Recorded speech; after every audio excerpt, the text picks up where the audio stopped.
원래 우리나라에서는 아주 중요한 세계 선교 대회가 열리게 됩니다. 제4차 로잔 대회가 9월에 인천 송도에서 열리게 됩니다. 222개국 5천 명의 기독교 지도자들이 참여하게 됩니다. 예수님 외에는 다른 이름은 없다. 이 고백으로 하나 된 복음주의 기독교 지도자들이 모여서 함께 예배하고 세계 복음화를 위하여 다양한 선교 전략들을 논의하게 됩니다. 1974년 스위스 로잔에서 빌리 그레암 목사님과 존 스토트 목사님이 중심이 되어 세계 기독교 지도자들이 모여서 시작된 로잔 운동은 올해로 50주년을 맞이하게 되었습니다. 1989년 필리핀 마닐라에서 제2차 대회가 열렸고 2010년 남아프리카 케이프타운에서 3차 대회가 열렸습니다. 그리고 올해 2024년 우리나라에서 제4차 대회가 열리게 된 것입니다. 세계가 대변화를 경험하고 갈등과 분쟁과 전쟁이 전 세계를 뒤흔들고 있는 이때에 우리 한국에서 중요한 세계 선교 대회가 열리게 된 것은 하나님의 놀라운 계획과 섭리 속에서 이루어진 일이라고 믿습니다. 우리 교회도 이 일에 기쁨으로 동참하며 함께 기도하기로 결정하였고 지난 12월에는 대구 지역에 있는 교회들과 함께 범어교회에서 모여서 기도회를 가지기도 했습니다. 우리가 한 해 동안 로잔 대회를 위하여 함께 기도하기를 원하는데 먼저 로잔 운동을 이해하는 것이 필요하다고 생각합니다. 그래서 로잔 운동에 대해서 이 시간 간략하게 말씀을 먼저 드리겠습니다. 로잔 운동을 이해하는 중요한 4가지 핵심 키워드, 핵심 가치 개념이 있습니다. 세계 복음주의 선교 운동입니다. 세계 복음주의 선교 운동이 로잔 운동의 4가지 핵심 키워드입니다. 첫 번째 세계입니다. 복음은 유대인들만을 위한 좋은 소식이 아니라 이방인을 포함한 세계 모든 민족을 구원하기 위한 좋은 소식이라는 것입니다. 복음의 보편성을 말합니다. 우리가 오늘 읽은 본문 가운데 사도행전 1장 8절 말씀, 오직 성령이 너희에게 임하시면 너희가 권능을 받고 예루살렘과 온 유대와 사마리아와 땅끝까지 이르러 내 증인이 되리라. 예수님이 말씀하신 지상 명령을 이루는 것이 로잔 운동의 중요한 목적입니다. 두 번째, 복음주의입니다. 복음주의에는 4가지 특성이 있습니다. 첫째는 성경주의입니다.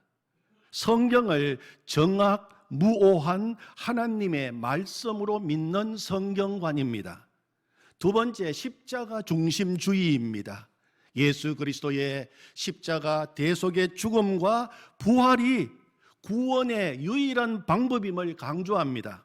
예수님 외에 다른 구원의 길이 없음을 단언합니다. 세 번째는 회심주의입니다. 예수님을 인격적으로 만난 회심의 경험을 강조합니다. 그리고 4번째는 행동주의입니다. 아직까지도 복음의 기쁜 소식을 듣지 못한 잃어버린 영혼들을 향한 구체적이고도 실제적인 전도와 선교를 강조합니다. 복음주의에는 4가지 특성이 있습니다. 성경주의, 십자가 중심주의, 회심주의, 그리고 행동주의입니다. 세계 복음주의에 이어서 로잔 운동의 중요한 3번째 핵심 키워드는 선교입니다. 선교는 예수 그리스도께서 온 인류와 온 세상에 구원자이심을 선포하는 것입니다. 선교는 예수 그리스도의 십자가를 통하여 모든 민족, 모든 세상 사람들을 구원하기 원하시는 하나님의 사역에 동참하는 것이 선교요 전도인 것입니다. 마지막 로잔 운동의 네 번째 키워드는 운동입니다. 로잔은 기구나 제도가 아닙니다. 운동, 무브먼트입니다.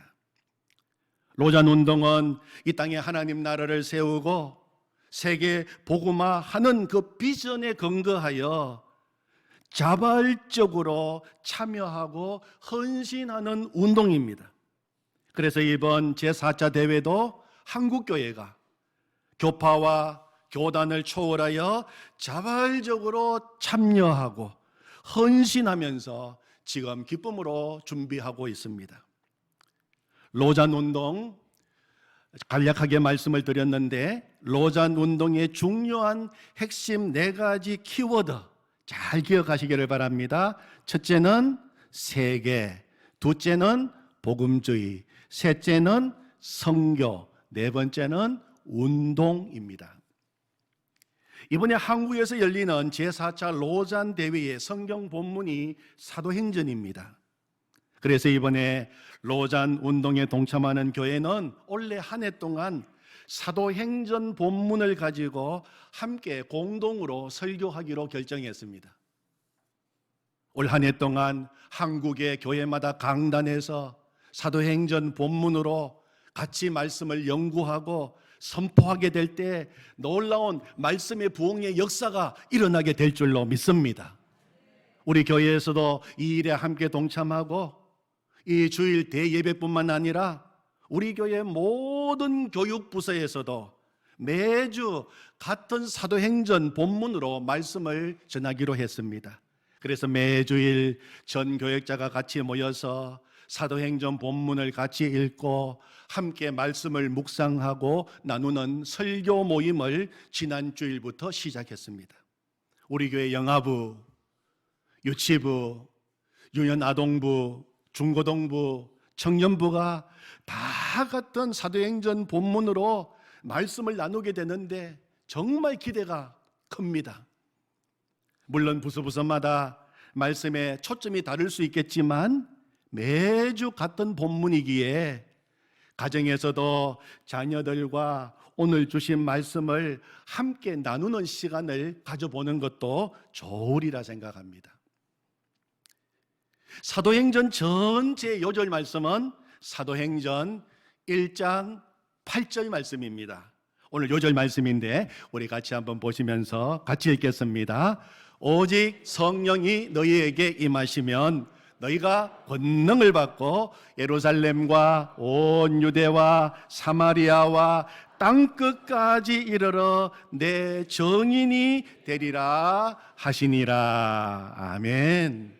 사도행전은 성령이 임하시고 성령의 권능, 능력을 받은 주의 백성들이 예루살렘에서부터 시작하여 온 유대와 이방 사마리아와 그리고 땅끝까지 가서 복음을 전하며 예수님의 정인된 사명을 감당하는 이야기입니다.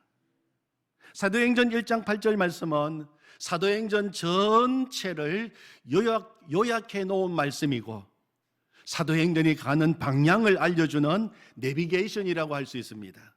그런 의미에서 여러분 다시 한 번 더 우리 큰 목소리로 사도행전 1장 8절 말씀을 다시 읽겠습니다. 오직 성령이 너희에게 임하시면 너희가 권능을 받고 예루살렘과 온 유대와 사마리아와 땅끝까지 이르러 내 증인이 되리라 하시니라. 아멘. 이 사도행전 1장 8절 말씀을 다시 또 요약하면 어떻게 표현할 수 있을까 기도하는 가운데 좋은 문구가 떠오도록 해주셨습니다. 예수님을 알고 예수님을 전하자입니다. 사도행전 1장 8절 말씀, 사도행전 전체를 요약하면은 예수님을 알고 예수님을 전하자입니다. 그래서 원래 사도행전 전체 주제를 예수님을 알고 예수님을 전하자로 정했습니다. 이 시간 우리 같이 한번 선포해 보겠습니다. 예수님을 알고 예수님을 전하자. 다시 한번 예수님을 알고 예수님을 전하자. 아멘. 사도행전 내용에 들어가기 전에 제가 성경 퀴즈 문제를 내겠습니다. 문제를 잘 들어보시고 답을 해보시기를 바랍니다. 문제를 잘 들어보면 문제 속에 답이 들어있는 경우가 많습니다. 일단 문제입니다. 사도행전은 누가 기록했을까요? 문제입니다. 사도행전은 누가 기록했을까요? 네. 잘 맞추셨습니다. 사도행전은 누가가 기록했습니다. 그러면은 또 제가 문제를 내겠습니다. 다른 문제입니다. 그러면 누가복음은 누가 기록했을까요? 네. 누가가 기록했습니다. 누가복음도 누가가 기록했고 사도행전도 누가가 기록했습니다. 그래서 사도행전 오늘 말씀을 시작하면서 1절 2절에 보면 뭐라고 되어 있습니까? 데오빌로여 내가 먼저 쓴 글에는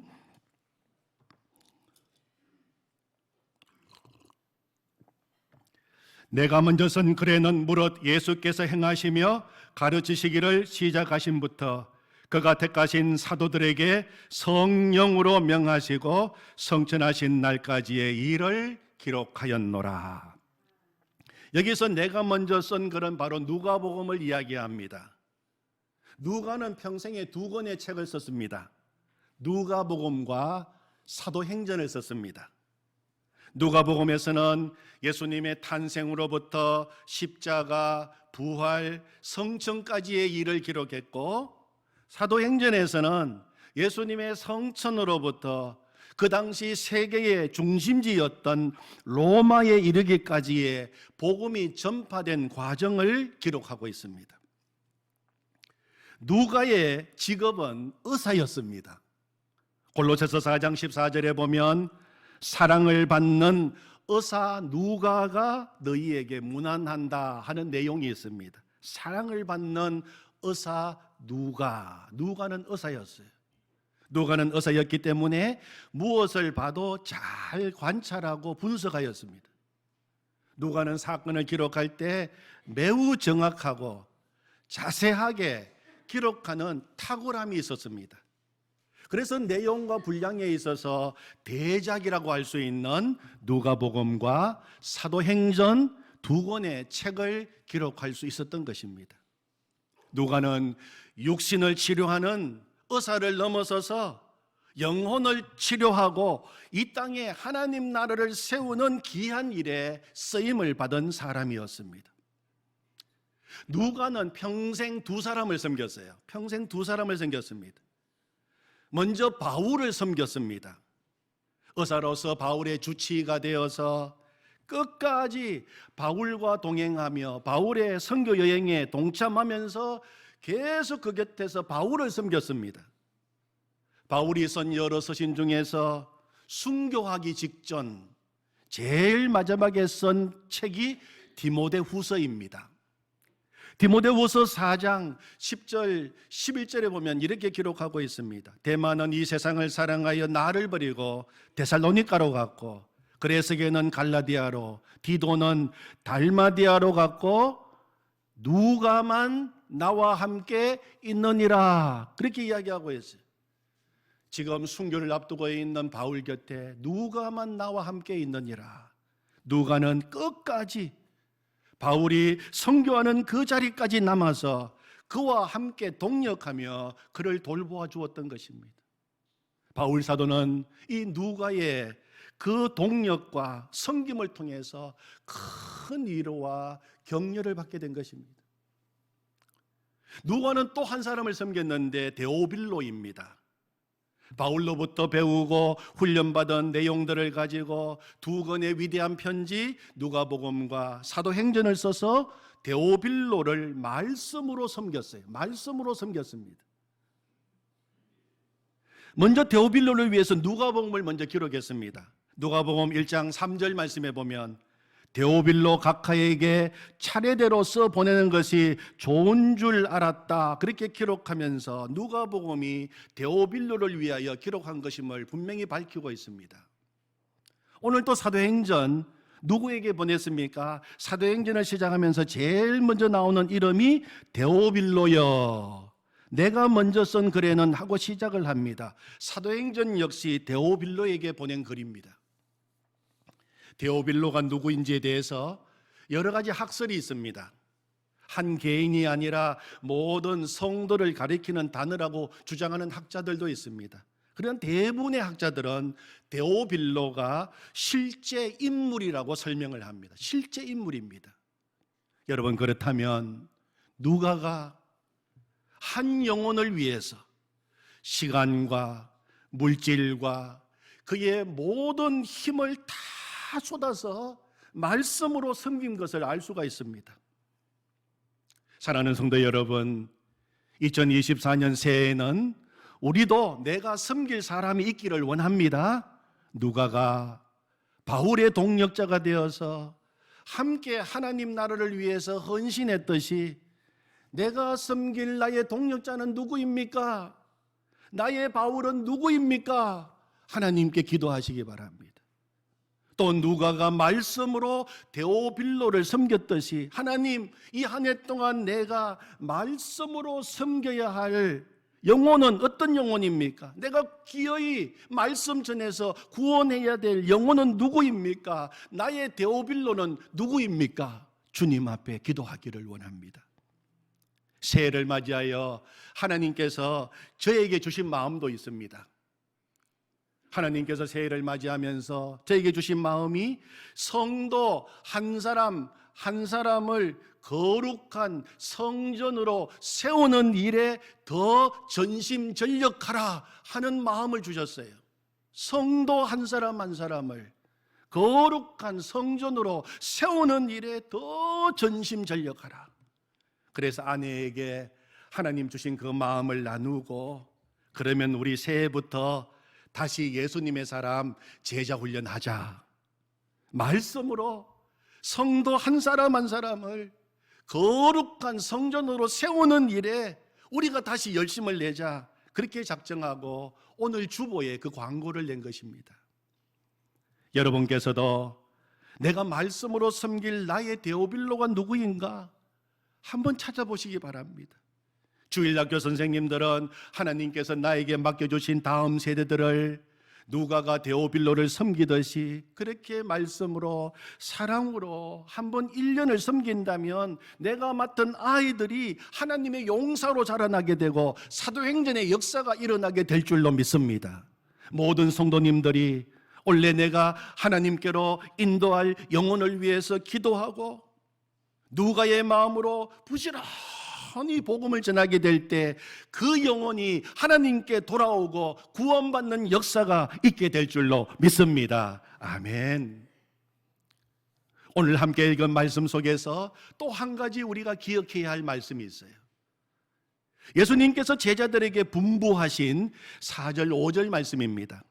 4절에 보면 사도와 함께 모이사 그들에게 분부하여 이르시되 예루살렘을 떠나지 말고 내게서 들은 바 아버지께서 약속하신 것을 기다리라. 5절 여호와는 물로 세례를 베풀었으나 너희는 몇 날이 못되어 성령으로 세례를 받으리라 하셨느니라. 예수님의 분부가 나옵니다. 어떤 분부입니까? 예루살렘을 떠나지 말고 성령을 받아라 하는 것이 예수님의 분부입니다. 여러분, 대하 드라마 사극을 보면 왕이 무슨 명령을 하면 그 앞에 모여있던 모든 신하들이 머리를 땅에 대고 하는 말이 있어요. 분부대로 거행하겠나이다 하는 대사를 자주 봅니다. 한 사극에서 왕이 신하들을 모아놓고 이렇게 말하는 것을 읽어본 적이 있습니다. 들어라, 짐이 부득한 탓에 온 나라가 흉년으로 도탄에 빠져 있으니 지금부터 술 담그는 것을 금하노라. 누구든지 짐의 명령을 어기고 술 담그는 자는 엄벌에 처하노라 그랬더니 신하들이 다 머리를 땅에 대고 뭐라고 대답하는 줄 아십니까? 성은이 망극하옵니다. 분부대로 거행하겠나이다. 그렇게 대답하더라고요. 여러분, 우리 예수님은 만왕의 왕이십니다. 만왕의 왕이십니다. 왕이신 예수님이 분부하시면 우리도 역시 뭐라고 대답해야 되겠습니까? 성은이 망극하옵니다. 분부대로 거행하겠나이다. 그렇죠. 정말 하나님께서 우리에게 또 말씀해 주시고 예수님이 또 우리에게 또 말씀하신다는 것은 정말 은혜 중에 은혜입니다. 정말 하나님의 놀라우신 은혜입니다.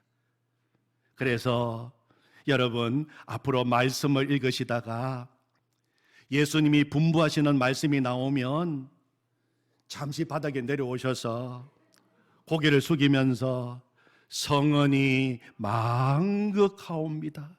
분부대로 거행하겠나이다. 한번 해보시기를 바랍니다. 정말 그 말씀이 막 살아서 내 마음속에 쑥 들어오게 될 것입니다. 여러분, 연습이 중요합니다. 제가 마태복음 28장 마지막에 나오는 예수님의 분부, 예수님의 지상명령을 한번 읽어드리겠습니다.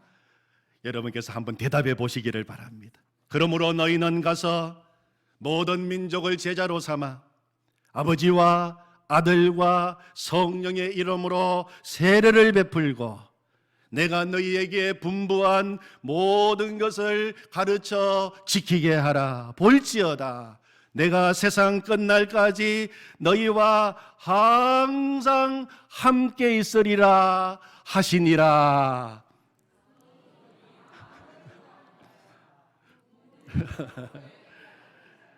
내가 너희와 항상 함께 있으리라 하시니라. 성은이 망극하옵니다. 분부대로 거행하겠나이다. 아멘. 오늘 읽은 사도행전 1장에서 예수님이 제자들에게 무엇이라고 분부하셨습니까? 성령 받을 때까지 예루살렘 떠나지 말라는 것입니다. 예수님은 마태복음 28장 마지막에서 너희는 가라고 말씀하셨어요. 가서 복음을 전하라고 말씀하셨어요. 그렇다면 사도행전을 시작하시면서 너희는 가라, 빨리 가라. 왜 아직도 예루살렘에 있느냐? 빨리 나가서 복음을 전해라. 그렇게 시작되어야 되지 않겠습니까? 그러나 예수님은 그렇게 말씀하지 않으셨습니다. 예루살렘을 떠나지 말고 아버지께서 약속하신 성령을 받아라. 성령 받기 전에는 예루살렘 떠나지 말라는 것입니다. 성령이 내게 충만하게 임할 때까지 우리는 성령 충만을 기다려야 한다는 것입니다. 그리고 성령이 임하고 권능이 임하게 되면 그때 즉시 일어나서 예루살렘에서 온 유대로 사마리아로 땅끝까지 가서 정인의 사명을 감당하라는 것입니다.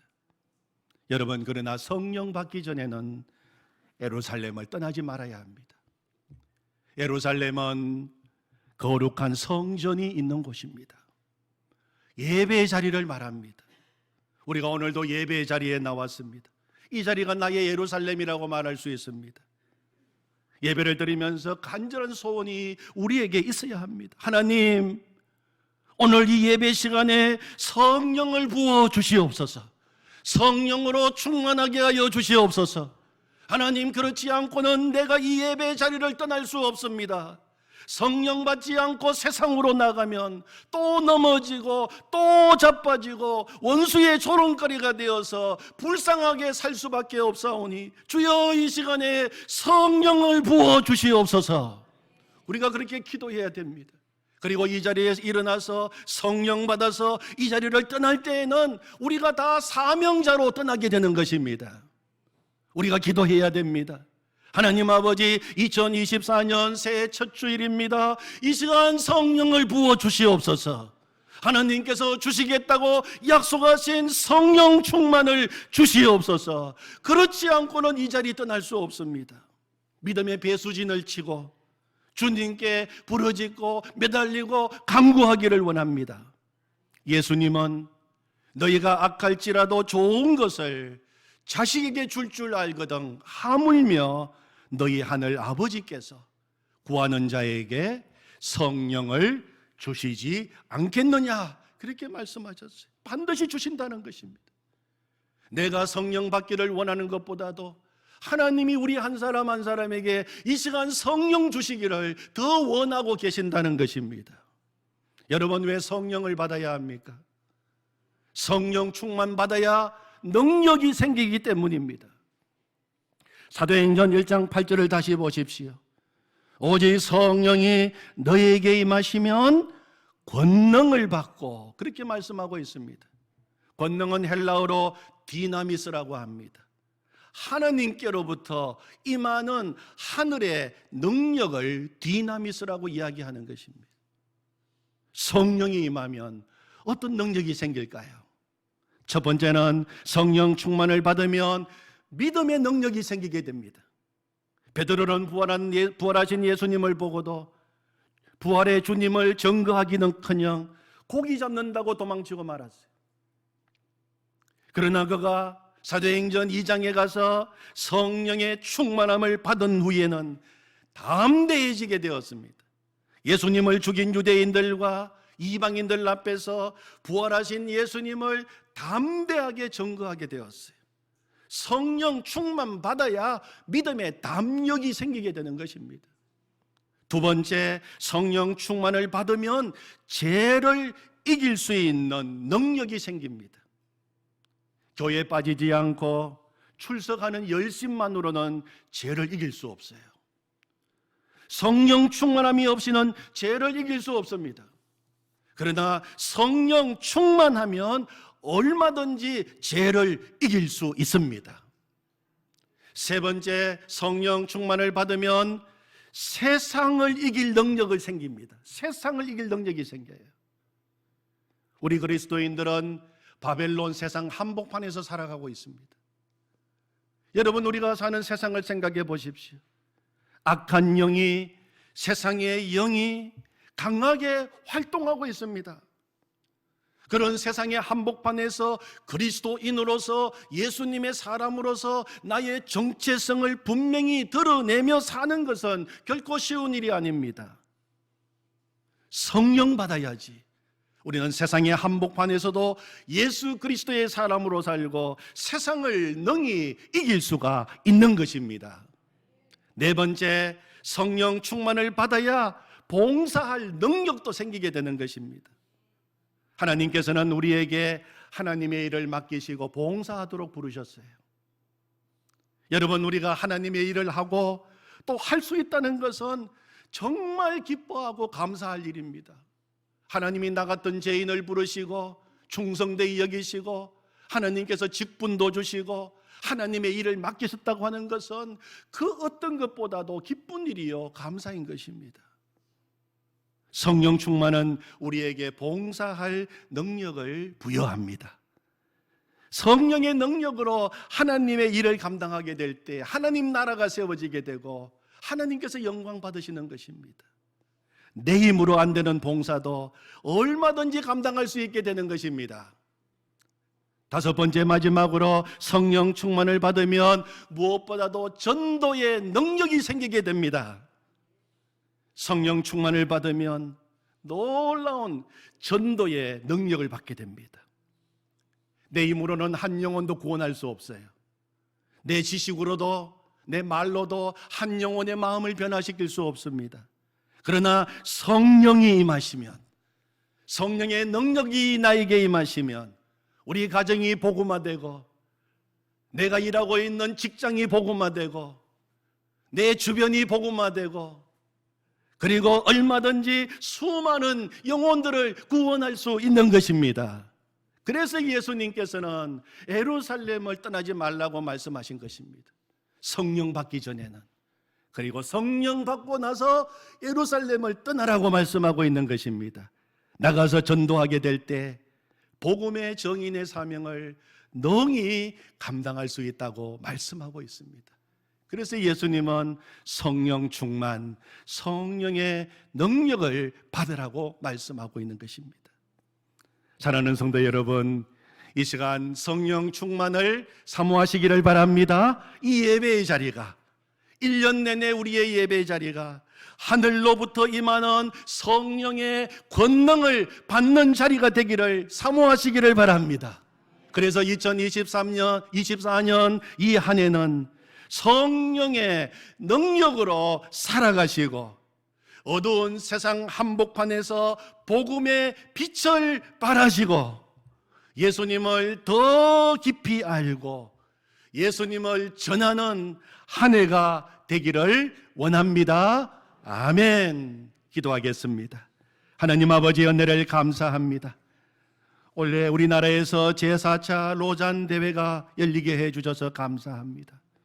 하나님 아버지, 분열과 전쟁과 갈등과 다툼이 전 세계를 뒤흔들고 있습니다. 이럴 때 이번 로잔 대회를 통하여 하나님 아버지의 마음을 다시 한 번 더 저희가 알게 해주시고 온 세계 열방을 향하여 복음을 들고 나가는 놀라운 새로운 계기가 되게 하여 주시옵소서. 하나님 아버지, 이제 우리 한국교회 모든 강단에서 이렇게 사도행전 말씀이 선포되게 하시니 감사합니다. 하나님이 올 한 해에는 놀라운 말씀의 부흥이 일어나게 될 줄로 믿습니다. 하나님, 우리 교회에서도 이 대예배 시간뿐만 아니라 모든 부서마다 사도행전 말씀이 선포되게 하시니 감사합니다. 원래 우리 교회에 놀라운 영적 부흥이 일어나게 되고 우리 교육부서의 모든 부서마다 놀라운 영적인 부흥이 일어나게 될 줄로 믿습니다. 말씀의 부흥이 일어나게 될 줄로 믿습니다. 하나님 아버지, 오늘 사도행전을 기록한 누가에 대해서 말씀을 나누었습니다. 하나님, 이 한 해 동안 내가 섬길 하나님 바울, 내가 섬길 데오빌로가 누구인지 보여주시옵소서. 하나님 아버지, 사랑으로 섬기고 말씀으로 섬기고 그리고 온 마음을 다하여 섬기게 될 때 사도행전의 역사가 우리 가운데도 일어나게 하여 주시옵소서. 하나님 아버지, 오늘 말씀을 통하여 성령 받기 전에는 예루살렘 떠나지 말라고 말씀하셨습니다. 하나님, 이 예배의 자리가 나의 예루살렘입니다. 하나님, 오늘도 이 예배의 자리에 왔습니다. 하나님, 우리를 그냥 돌려보내지 마시고 이 시간 성령으로 충만하게 하여 주시옵소서. 한 사람 한 사람 더 성령을 부어 주시옵소서. 더 부어 주시옵소서. 충만하게 부어 주시옵소서. 또 부어 주시옵소서.